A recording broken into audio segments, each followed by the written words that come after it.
Okay, that's a couple minutes of silent sitting again.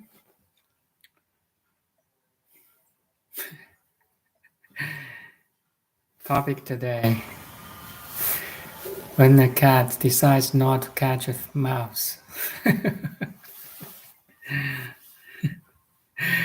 If you Google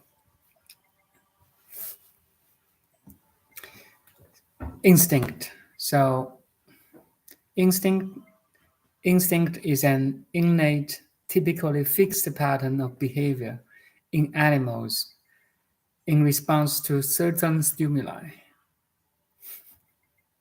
So it's an instinct of a cat to catch a mouse. What will happen when a cat decides not? Very smart cat, a wise cat. You see, if in real life a cat can decide consciously not to follow or catch a mouse, this must be a wise cat. So in this analogy, you, the awareness, is the wise cat, and the awareness choose not to respond to any external stimuli.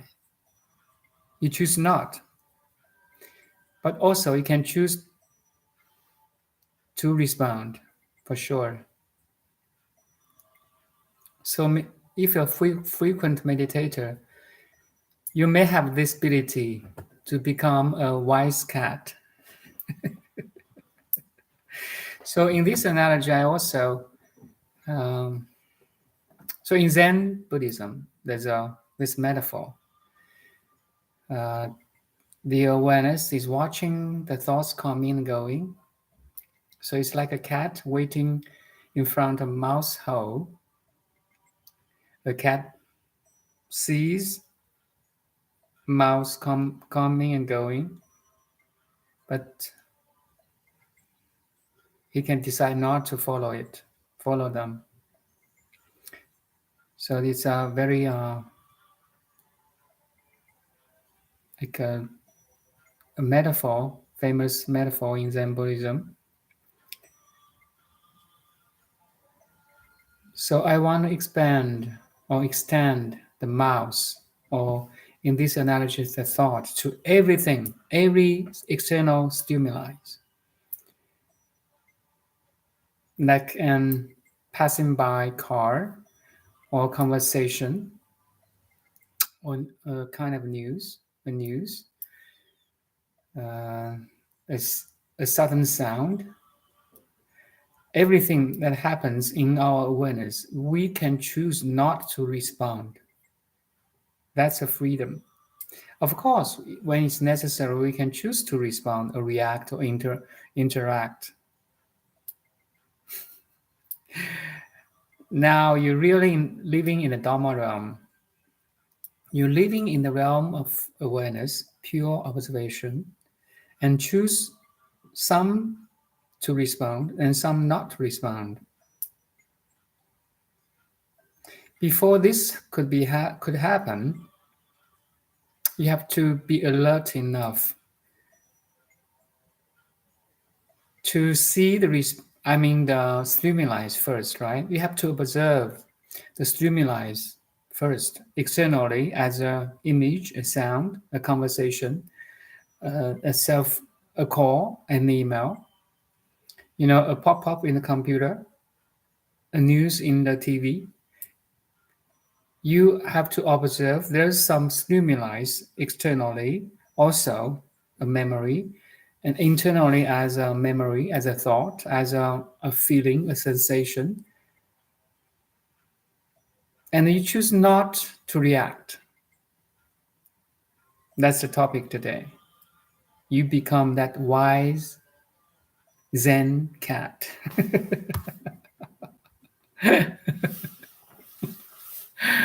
um, and you know what? After you can rest in this pure observation for a while, you will notice, wow, the world is, how to say, always changing. Always, there's always stimuli outside and inside our body mind. So many stimuli or distractions happening all the time. Once you can choose not to react, that's really a power. Of course, when you can choose not, you can choose act too. Make sense to you? Even in the action, you notice the patterns, the attention, the intention, all kinds of perception. You notice you are the camera man carrying a 360-degree camera to record everything. Very interestingly. I don't know. It's so hard to express.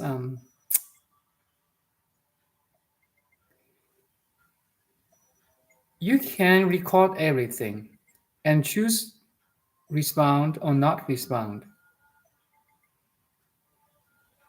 Such a beautiful, beautiful realization. And there's no doer here. It's all only doing. It's always happening. The show is always on. The open stage of awareness, the shows the show goes on and on and on. Of course, we have sleep time. The light or the lights of awareness turn off, so there's dark. Actually, it's the opposite. There's no reflection in the mirror anymore, so there's no awareness. That's a very how to say subtle field. I would like to invite you to discover it. But once you have this experience in wakefulness, you may have a little bit taste while you're in deep sleep.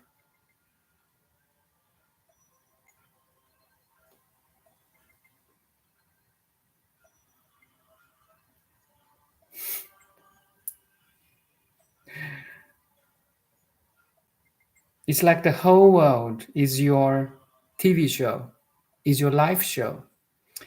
And it goes on and on in terms of all every stuff, your family, your education, your job, your plans, your background, your memory, your experience you have experienced before, and experience you're experiencing now. The stuff is infinite, yet you are so calm, relaxed, quiet, serene, even kind of joyful to observe it. It's a show. It's a show that never ending, never ends.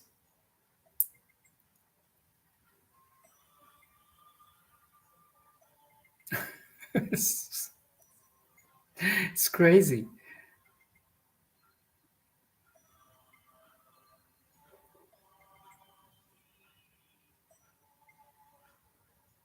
You see the day and night, and every gradients between day and night. I mean, in time, in terms of brightness, in time, in terms of temperature. You feel the world is clicking or ticking. You feel all the movements and changes around you and inside you. Is such a co-arising, co-depending phenomena world. in a such seemingly chaotic, but actually in a highly organized way. Do you follow?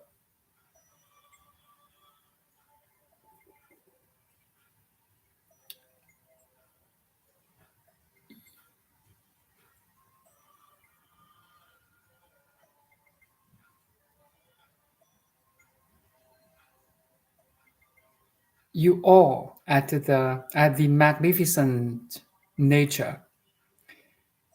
You awe at the creation, every creations. They they are depending on each other, yet have its own unique way of manifestation as a cat, as a dog, as a day, as a hurricane, as a tree, every phenomena. Such a magic, beautiful world, my dear friends. Everything is on track, in routine.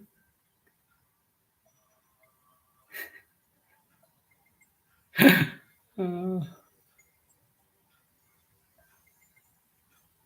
but now you can zoom out or step out from this phenomena world without any attachment, resistance, and judgments. You see whatever is, is always so.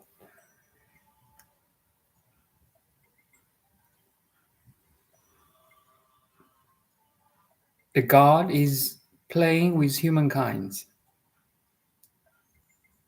God manifested as human, as our individual brains, to play, to have fun, to recognize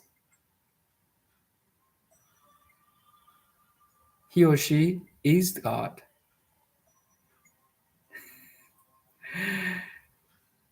Again, it's like a conscious wave or a conscious drop of water in ocean.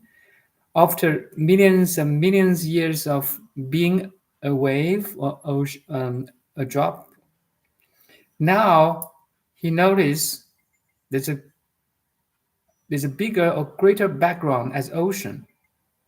And after millions years of play and fun as a wave, as a ripple, as a bubble, now he noticed itself as entire ocean.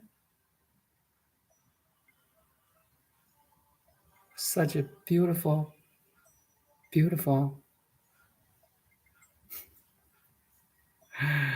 like all your cells, tissues, organs are dancing in sync with everything else, my dear friend.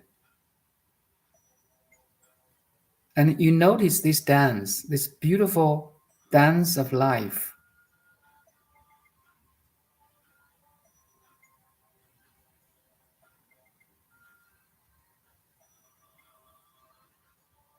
Dance here is a dancing, is an action. There's no person here. There's no personhood here. There's only recognition.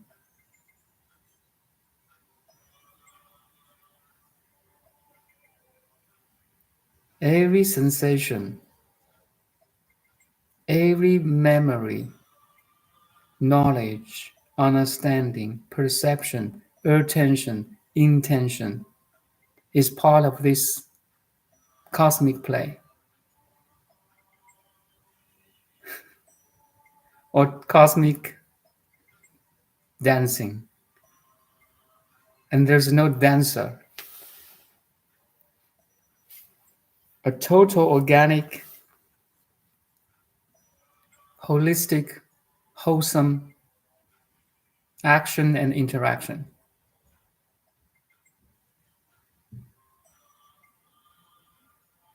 You see the beautiful picture of nature, every brush, every stroke on these canvas of cosmos.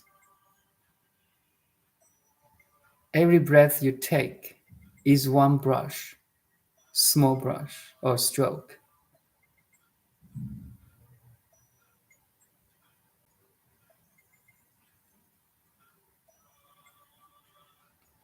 In every second, you have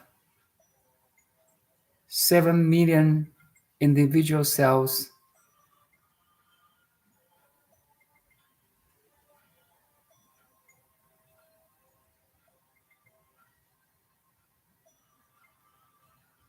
appears and disappears.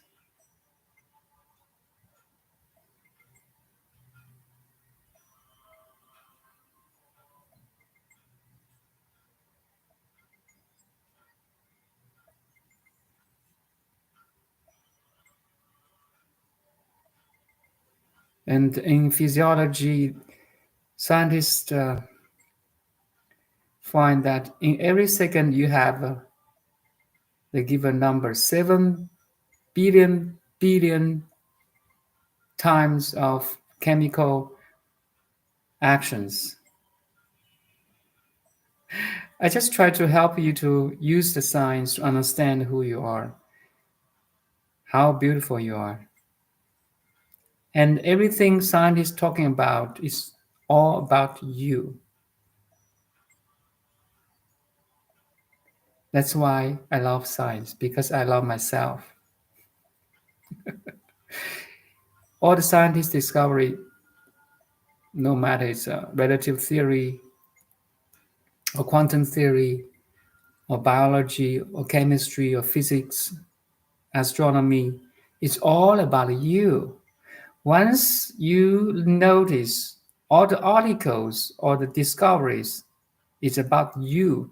You have huge interest to understand yourself in different perceptions.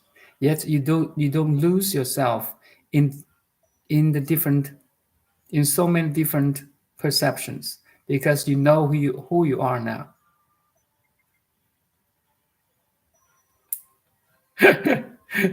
Oh, yeah. It's just kind of nonsense I'm talking. I don't know why. Uh,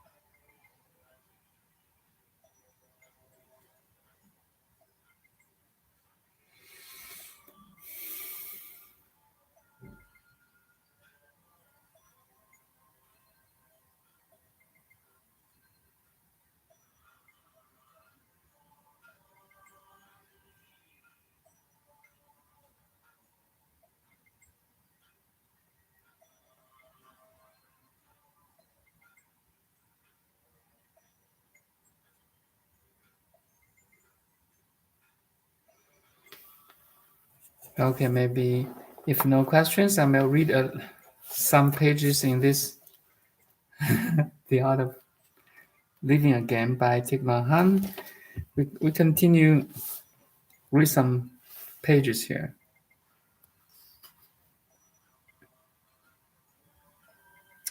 Impermanence and No Self on page 126. Impermanence and No Self. When you touch impermanence deeply, you touch no self. Impermanence and no self are not two different things.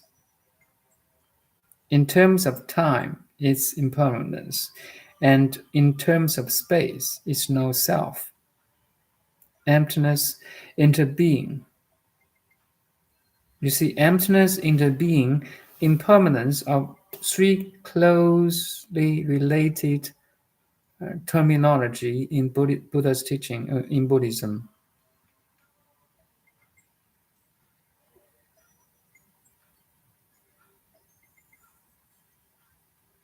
They are different words, but they are the same thing, the different facets of one diamond.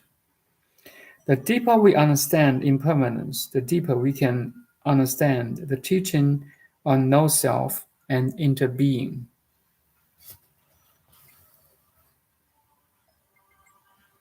Impermanence is a noun describing the nature of something, whether it's a flower, a star, you loved, your loved one, or your own body. But you shouldn't think that impermanence happens only to the outer experience, and the inside there's something everlasting. Impermanence means that nothing can remain the same thing in two consecutive moments. That's, you see how beautiful it is. That's the dancing I mentioned before. Everything dances is in action. Everything is in action. Like day and night, full season, wind, weather's change, your emotional change, your energy flow, your digestion in your stomach, everything is dancing. So beautiful.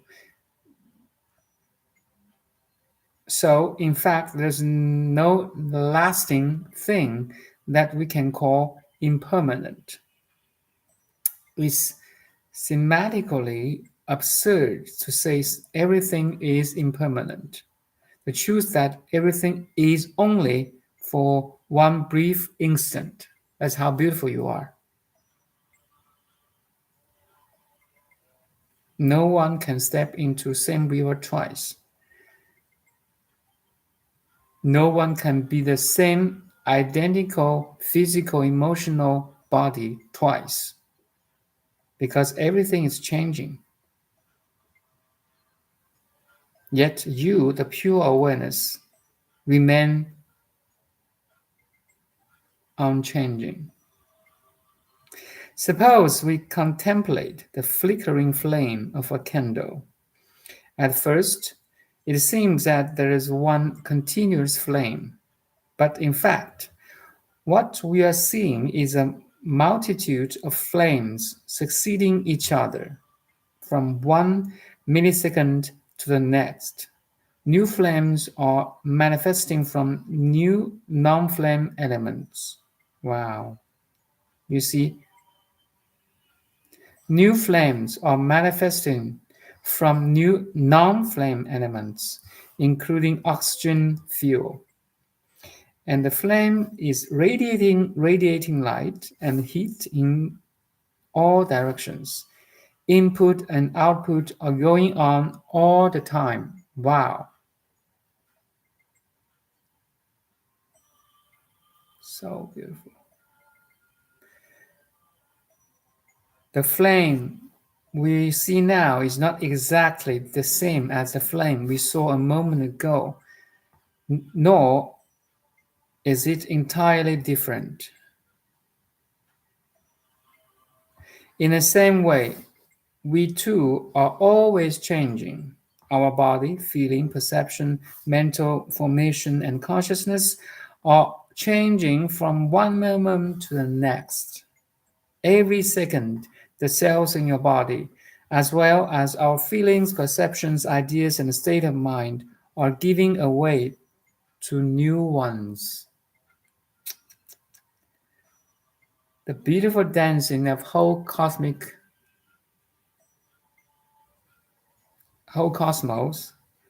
in different levels. I remember one time during a retreat we lived in Germany. A young couple got married. The next day, I suggest they ask each other, "My dear, are you the same person I married yesterday? Or are you different?" Because according to impermanence, we change from one day to the next. We are not exactly the same person, but we are not exactly different person either. The, the me yesterday is different from me today. When we fall in love, we have a tendency to want to grasp and keep hold of one we love. We want them to stay the same forever, and we want them to love us forever. Today, they say we are attractive, they love us, but tomorrow will they still say I love you?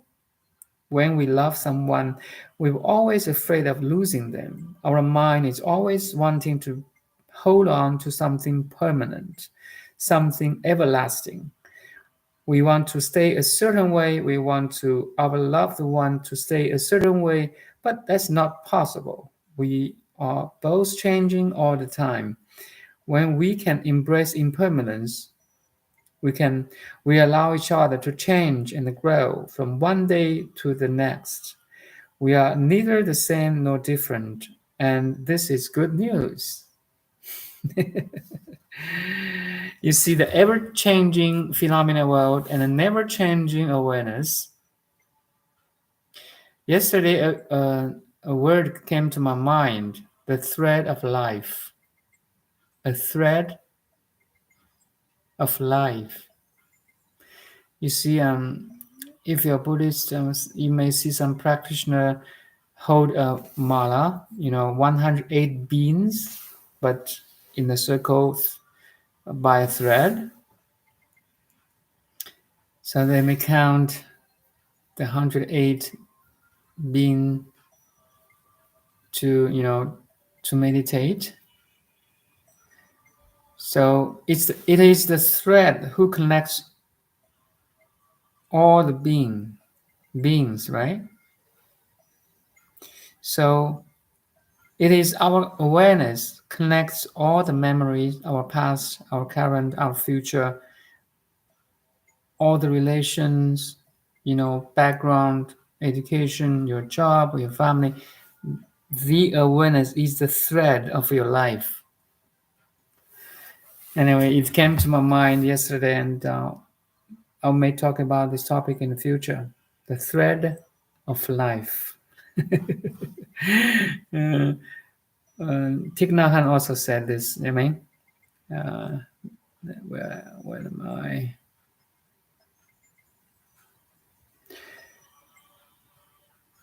So, from one day to the next, we are neither the same nor different. You see, from the perception of a phenomena world, we are ever changing. From perception of a pure awareness or pure observation, we never changes. We never change. In this moment, you are new and you love the one is new. And that is why you are both free. Cool.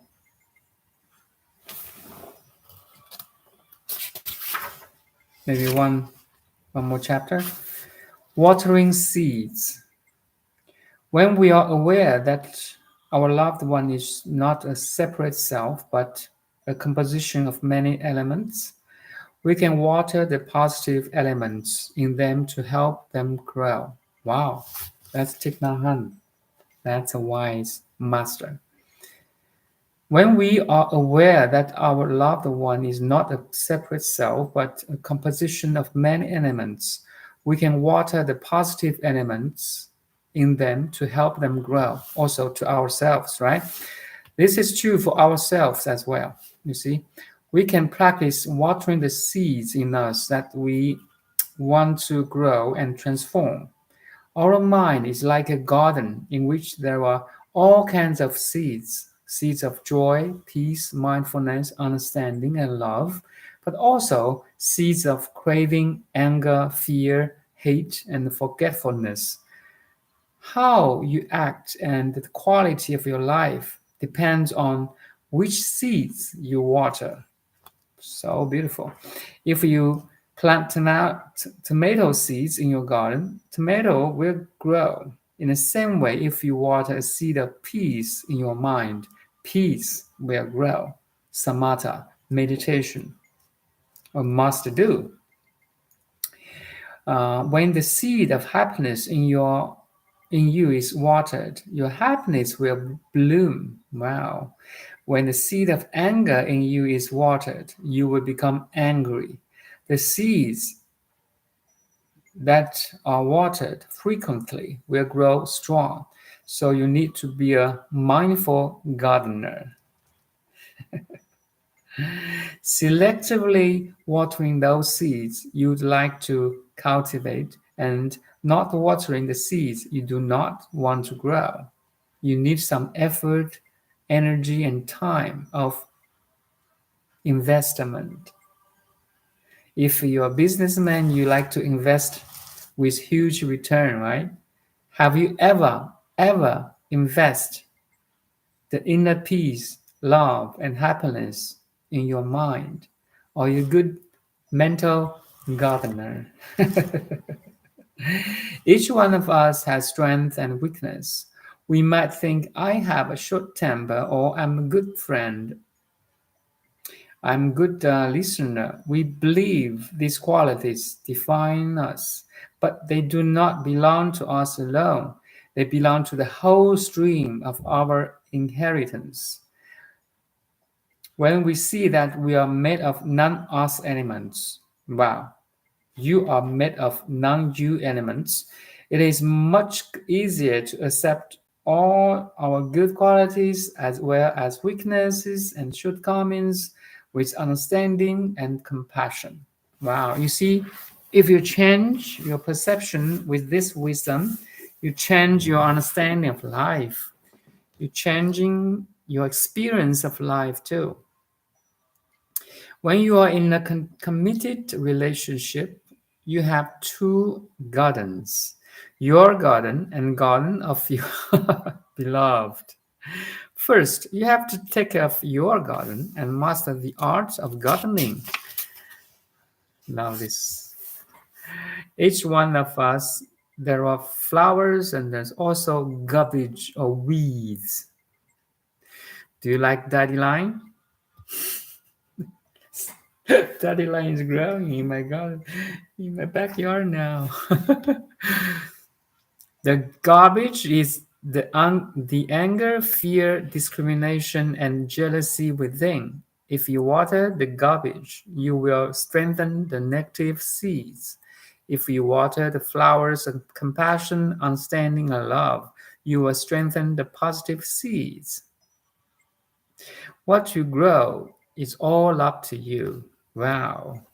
If you don't know how to practice selective watering in your own garden, then you won't have enough wisdom to help water the flowers in the garden of your beloved one or your family members.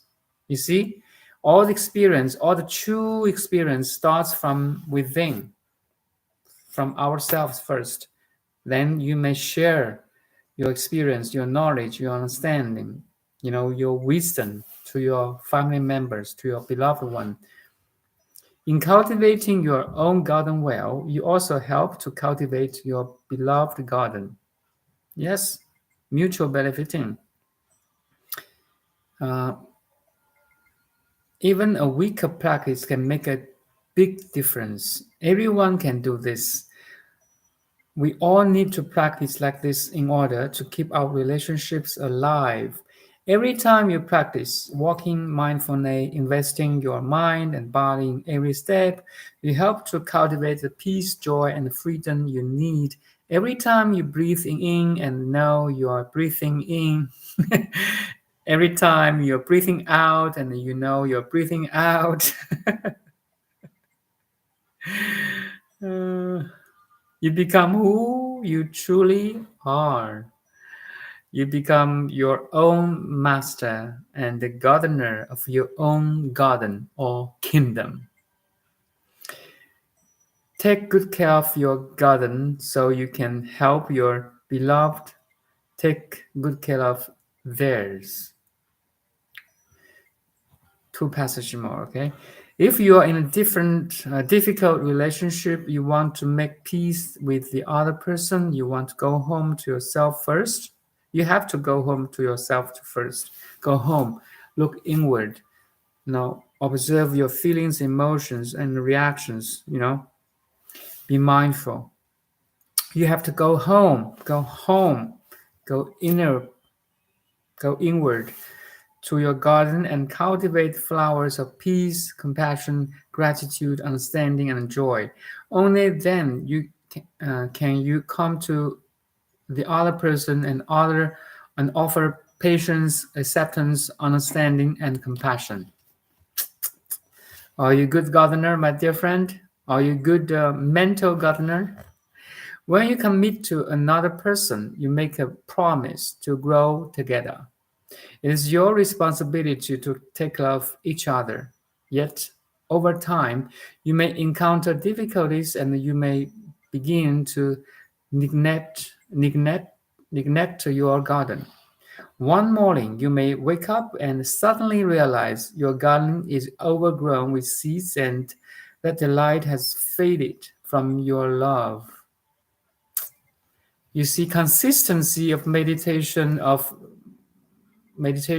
on love and compassion is so important. We have invest time and energy every day, every hour, every minute, every second, every nanosecond. Something is always there, my dear friend.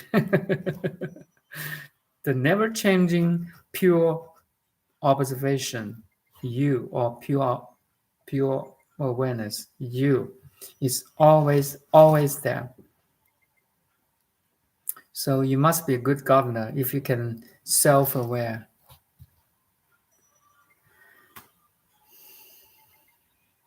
It's never too late to do something about it. Your love is still there, and the person you fell in love with is still there. But your garden is in need of some attention. You see, where's your attention now? Is your attention outgoing to the news, to the dramatic phenomena world,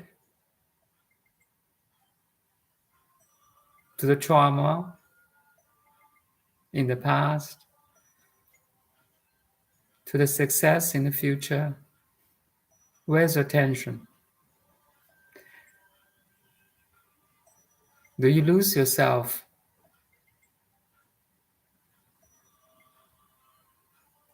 when your attention is outgoing?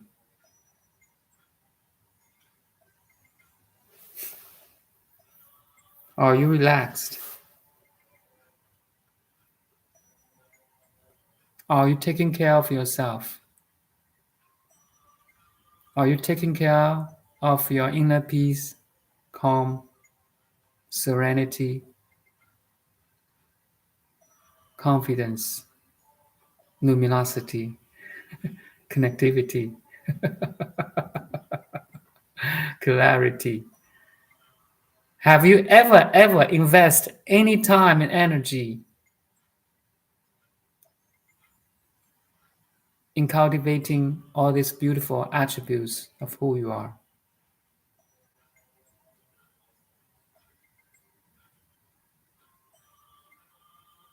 You may have very good investment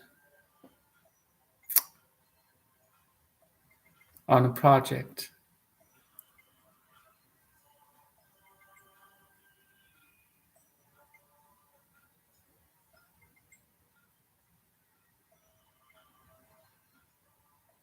but very little person, small percentage of older person have this investment in the inner peace and calm.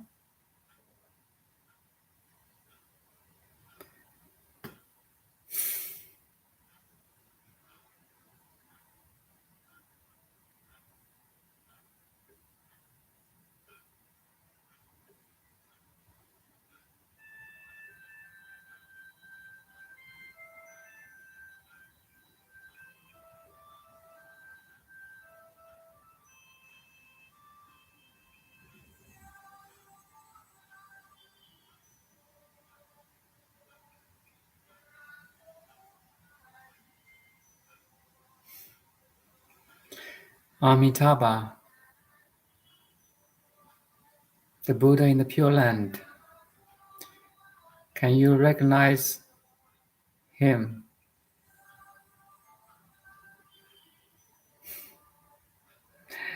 Thank you,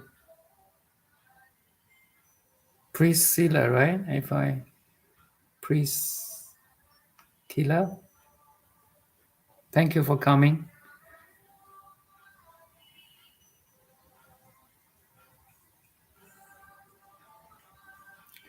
Okay, maybe some practice here. Back to yourself. Be self-aware.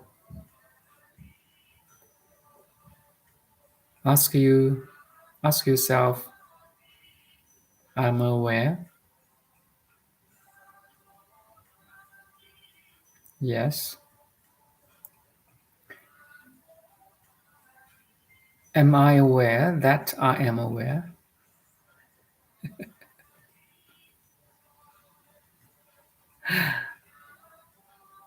Such a shortcut of awakening. You have to check yourself to answer this question. I am aware that I am aware.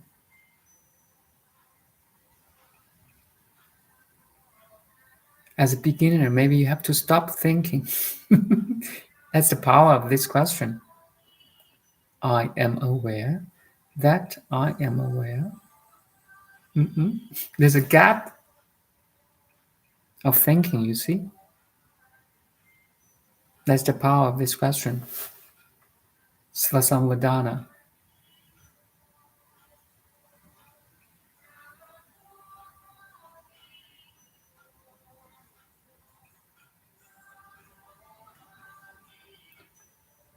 This question has to be answered in silence.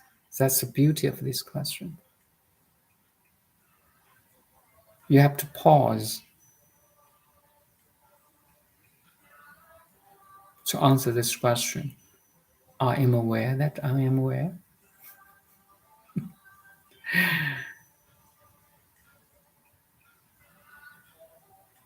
You have to look back, look inward.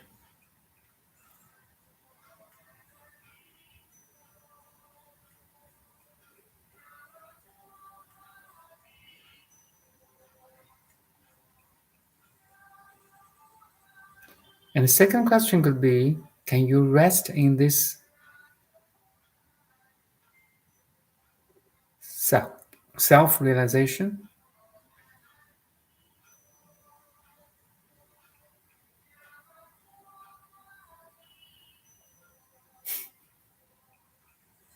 Okay, that's all for today. A beautiful experience today. Thank you.